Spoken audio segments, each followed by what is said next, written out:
The Alberta tar sands, what is it? It's a massive deposit of unconventional oil. It shouldn't even really be called oil. It's called bitumen. It's about 90% clay, dirt, sand, mixed together with about 10% petroleum product.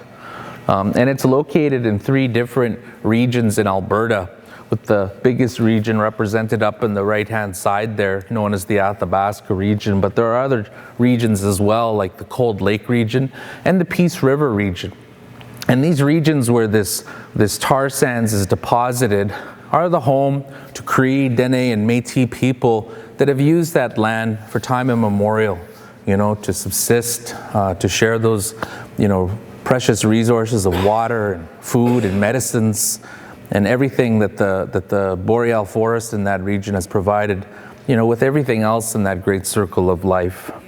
We have tar sands in our homelands. We have had dealt with 3 decades of logging, oil and gas, conventional tar sands, and now fracking in our homeland. So this is what tar sands looks like. This is what Clay was talking about. The very heavy, viscous. It's not even liquid. It's just solid mass. And so it has. So what they do is there's sand, silt, and clay, and they just extract that out through the surface mining that he was talking about, and then the underground mining in our territory, which we deal with. 20% surface mines in the Athabasca region, where Ariel comes from, and then here is where I was born in the Peace River region, and then there's the Cold Lake region, and we have the in situ, the underground mining. It's kind of like fracking.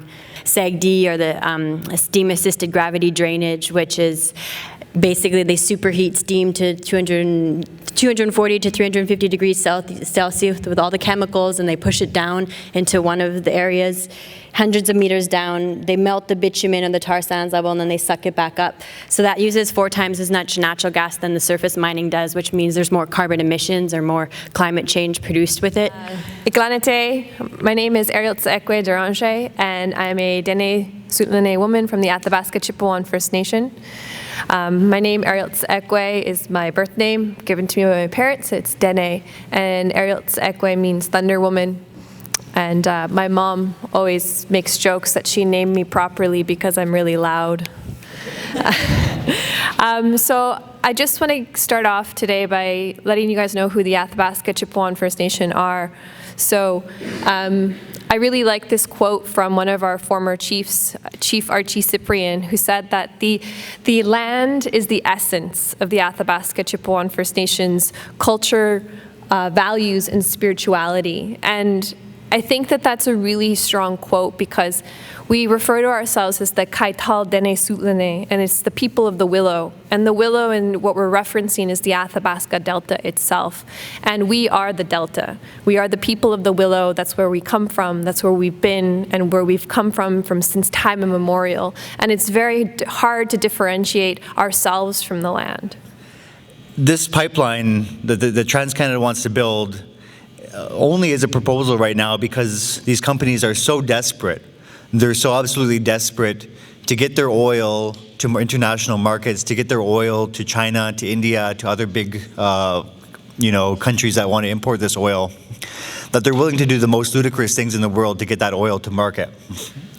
And this pipeline basically represents how desperate they are because they've been pushed out of the United States. They've been stopped from going through the United States and building the Keystone XL pipeline, but also because they realize that British Columbia, definitely the closest way that they could actually get oil to the oceans, is completely blocked off to them because so many First Nations and other communities there have so forcefully rejected the Northern Gateway and the Kinder Morgan pipeline out there. In fact, over 100 First Nations alone in British Columbia have gotten together over the past number of years and said, no, there's absolutely no way that you guys are going to build a pipeline through here, through our communities, through our sacred headwaters, through our salmon spawning waters. There's no way that you're going to build these pipelines that are potentially going to destroy our communities permanently. And so being blocked from that kind of access to the ocean waters, they've decided instead to put this incredibly crazy proposal to ship oil 4,500 kilometers away from Alberta. Would be able to ship about 1 million barrels per day, or for those of us that don't deal with oil barrels, about 175 million liters every single day, 365 days a year, of predominantly tar sands crude oil that they would want to ship. All these different camps came together and we had a series of meetings. And out of those meetings, it decided that people are going to set up a camp, action camps along the proposed route. And so Rosebud Sioux Tribe, which has gotten a lot of media, has established a camp. This was an earlier one. So some of the tribes have set up camps along the route. They really have been staying there for over a year and a half now, camping out. And it's cold like here, but also imagine here without any trees. There's a lot of wind and it really gets really cold out there. And so there's, to this day, still on the ground in Rosebud, there are folks still on the land, occupying that land against the TransCanada and the proposed route. And so they have a setup, I think they have 12 teepees out there. They've been out there for over a year now. And they have a sweat lodge, a ceremonial house out there, and just ever ready and ever present.